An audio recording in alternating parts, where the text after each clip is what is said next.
Revirement de situation dans la guerre au Moyen-Orient entre les États-Unis d'Amérique et l'Iran. Les États-Unis accusent la Chine et la Russie d'aider l'Iran contre certaines positions américaines. Ils disent que la Chine envoie des cibles par satellite et la Russie aide l'Iran à bien ajuster les cibles pour des frappes précises. Le problème ici, c'est que les Américains ne comprennent pas la montée en puissance de l'armée iranienne. Ils se disent que sans l'aide d'une tierce puissance, l'Iran n'est pas capable de frapper les installations américaines comme ils le font ces derniers jours. C'est ce qu'ils veulent nous faire comprendre. Mais il y a un message caché derrière ces accusations. Et qu'est-ce qu'il faut comprendre? Ce qu'il faut comprendre, l'Iran est en train de mettre en échec l'armée américaine. Les États-Unis d'Amérique sont en difficulté dans cette guerre, dans leur propre guerre qu'ils ont créée eux-mêmes. Et ceci pour deux raisons. Premièrement, lorsqu'ils ont accusé la Chine et la Russie d'aider l'Iran, les deux puissances ont démenti formellement. Mais les États-Unis n'ont pas sorti les preuves, puisqu'ils disent qu'ils ont les preuves, mais ils n'ont pas osé sortir les preuves. Et la deuxième raison, c'est ce que le secrétaire américain à la défense a dit devant les sénateurs. Alors, si tu veux savoir ce qu'il a dit devant les sénateurs, reste jusqu'à la fin. N'oublie pas également d'enregistrer cette vidéo dans tes favoris afin de la visionner plus tard. Ce qui a amené les États-Unis à penser que l'Iran serait certainement aidé par la Chine et la Russie dans ces attaques concerne les attaques qui ont ciblé les installations militaires américaines au Koweït et à Bahreïn. Les gardiens de la révolution affirment avoir détruit plusieurs radars au Koweït.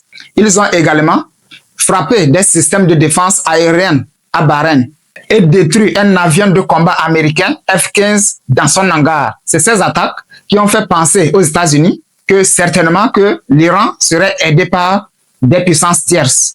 Et ils ont pensé immédiatement à la Chine et à la Russie. Certainement que ce sont ces deux puissances qui disposent de cette technologie. Ce que les États-Unis n'ont pas compris, c'est que les époques ont changé et que nous ne sommes plus dans l'ancienne époque où la science et la technologie appartenaient à un seul pays, à une seule puissance. Aujourd'hui, ce n'est pas le cas. Plusieurs pays dans le monde aujourd'hui se dotent de technologies de dernière génération.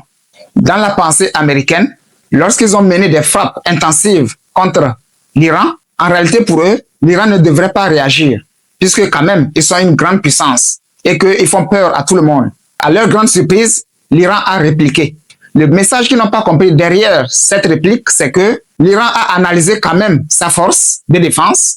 L'Iran s'est dit prêt à aller au bout de cette guerre. Si les États-Unis avaient compris ce message très tôt, je pense que les États-Unis ne se seraient pas engagés dans cette guerre. Puisqu'on sait très bien que les États-Unis ne durent pas dans des opérations militaires.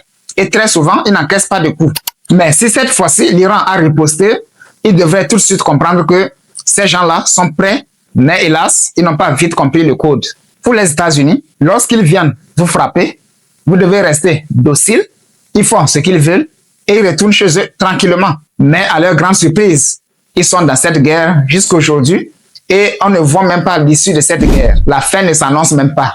On ne sait pas quand est-ce que cette guerre prendra fin. Nous ne sommes pas dans l'ancienne époque. Aujourd'hui, les choses ont changé, les choses ont évolué. Toutes les armées du monde entier s'équipent, améliorent leur système de défense. Ce n'est plus comme avant où la technologie et la science appartenaient à quelques puissances. Ce n'est plus le cas. Tout a changé aujourd'hui.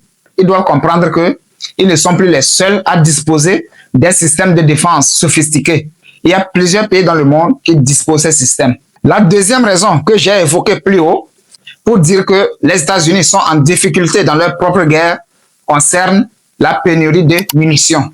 En effet, le secrétaire américain à la défense a supplié le Sénat d'approuver près de 70 milliards de dollars supplémentaires afin de pouvoir poursuivre les opérations en Iran.